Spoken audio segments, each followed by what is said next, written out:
Pemirsa, sudahkah Anda menyantap makan siang Anda hari ini? Sebelum kembali melanjutkan aktivitas, simak kabar terkini dari penjuru tanah air yang kami rangkum dalam Kilas Nusantara Siang. Pemirsa, ancaman virus COVID-19 varian baru Omikron serta potensi lonjakan kasus pada masa libur Natal dan Tahun Baru membuat pemerintah melakukan sejumlah persiapan ekstra. Juru bicara Satgas COVID-19 Wiku Adhisa Smito menyatakan akan ada strategi yang berlapis untuk mengantisipasi hal tersebut. Dan masih berkaitan dengan kondisi itu, pemirsa, pemerintah Kota Batam, Kepulauan Riau mengusulkan agar pemulangan pekerja migran Indonesia ditutup untuk sementara waktu. Hal ini demi menghindari penumpukan di lokasi karantina. Lalu beralih ke kabar lingkungan, aksi menanam pohon dilakukan pemerintah Kota Tangerang, Banten bersama PT Angkasa Pura II di Danau Bulakan. Total sebanyak 1.500 pohon pelindung ditanam dan 50.000 bibit ikan disebar sebagai upaya untuk menyeimbangkan ekosistem. Dan berikut tayangan berita selengkapnya. Dalam rangka mengantisipasi potensi kenaikan kasus akibat aktivitas masyarakat menjelang perayaan Natal dan Tahun Baru, serta meminimalisir kemungkinan masuknya varian Omikron ke tanah air, pemerintah melalui Satuan Tugas COVID-19 menerapkan strategi pengendalian berlapis. Menurut juru bicara Satgas COVID-19 Wiku Adhisa Smito pada Selasa 30 November, selain menerapkan kebijakan larangan masuk sementara pelaku perjalanan luar negeri atau PPLN dari 11 negara terkonfirmasi adanya kasus Omikron, pemerintah juga akan melakukan pembatasan mobilitas domestik, pemantauan, serta penyesuaian aktivitas sosial masyarakat. Ia mengatakan pemerintah akan menerapkan ganjil genap di wilayah aglomerasi, ibu kota provinsi, tempat wisata, serta wilayah lainnya yang disesuaikan dengan peningkatan mobilitas daerah tersebut. Menjelang hitungan hari menuju perayaan Natal dan momentum Tahun Baru, pemerintah terus memantau kondisi pengendalian COVID-19 secara nasional maupun internasional. Untuk dapat mempertahankan kondisi kasus nasional yang cenderung melandai dan menekan tren kenaikan kasus yang mulai terjadi pada beberapa kabupaten atau kota, maka secara tanggap pemerintah melakukan pengendalian COVID-19 dalam negeri.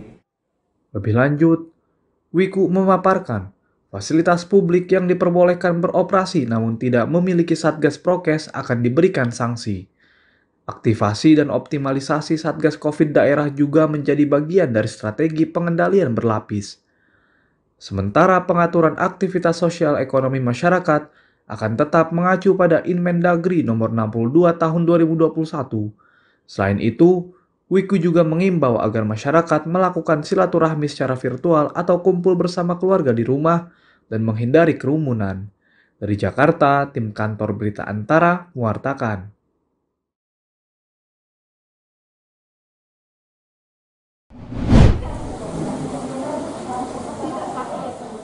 Menyusul terdeteksinya virus COVID-19 varian Omikron di Singapura, pemerintah Kota Batam, Kepulauan Riau, berencana memperketat wilayah perbatasan dengan negara-negara tetangga, termasuk mengusulkan kepada pemerintah pusat untuk menutup sementara pemulangan pekerja migran Indonesia atau PMI melalui Batam.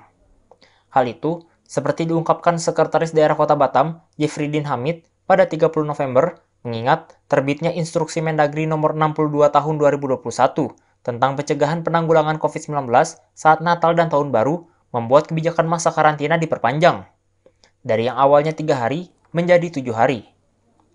Waktu karantina yang relatif panjang tersebut, menurutnya, akan membuat Pemkot Batam kewalahan jika terjadi pemulangan PMI dari Malaysia. Dengan kedatangan 150 orang PMI per hari, tentu akan terjadi penumpukan, mengingat kapasitas kamar di Rumah Susun Batam yang selama ini digunakan untuk karantina jumlahnya terbatas. Kita akan surat di pusat, buat sementara kita tutup dulu, minta di apa dulu lah. Di close, tutup sementara, Pak. Tutup sementara. Dan dengan kabar informasi itu iya. Tapi belum ada keputusan baru. Kabar saya sebenarnya yang menanyakan tadi dalam rapat ini, tapi berarti termasuk PMI yang dipulangkan itu juga, Pak? Oh iya. Hitungannya, Pak? Iya, kan di luar negeri itu bahaya.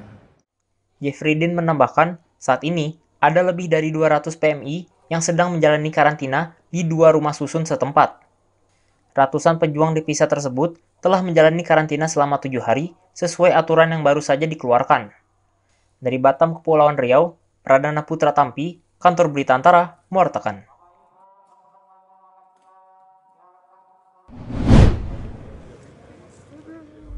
Aksi menanam pohon dilakukan pemerintah Kota Tangerang bersama pihak PT Angkasa Pura II melalui Forum Tanggung Jawab Sosial Lingkungan Kota Tangerang di bantaran Danau Pulakan yang ada di Kecamatan Priuk, Kota Tangerang, Banten, Selasa 30 November. Sebanyak 1.500 pohon pelindung berbagai jenis ditanam di sekitar danau untuk dijadikan areal penghijauan dan juga mengantisipasi banjir, sebagai bentuk normalisasi kondisi lingkungan sekitar danau. Penanaman pohon ini juga dalam rangka memperingati Hari Menanam Pohon serta Hari Jadi Korpri tingkat Kota Tangerang. Dilakukan penanaman pohon dalam rangka antisipasi juga banjir, di samping juga penghijauan. Sementara itu, Ketua Forum Tanggung Jawab Sosial dan Lingkungan Kota Tangerang, Mulyanto, menyebutkan pihaknya mengapresiasi bentuk kepedulian lingkungan Angkasa Pura II dan upaya menjaga keseimbangan ekosistem perairan dengan memberikan 50.000 benih ikan untuk wilayah Kecamatan Priuk, Kota Tangerang. Angkasa Pura II sudah memberikan kontribusi buat masyarakat Kota Tangerang, khususnya di Kecamatan Priuk, fokus di area situ Bulakan. Bantuan yang diberikan oleh Angkasa Pura II antara lain itu 1.500 batang pohon berbagai jenis, tapi lebih banyak ke pohon pelindung dan yang berbunga. Penyebaran 50.000 benih ikan berbagai jenis ini dilakukan oleh Wakil Wali Kota Tangerang usai menerima benih ikan tersebut dari pihak PT Angkasa Pura II. Penyebaran dilakukan di tengah danau oleh petugas Dinas Ketahanan Pangan Kota Tangerang bersama petugas Badan Penanggulangan Bencana Daerah Kota Tangerang. Dari Kota Tangerang, Banten, Agung Andika Indrawan, Kantor Berita Antara, mewartakan. Ya pemirsa, jangan lewatkan kabar terbaru lainnya dalam Kilas Nusantara Sore yang tayang pukul 17.00 waktu Indonesia bagian Barat nanti. Terima kasih dan sampai jumpa.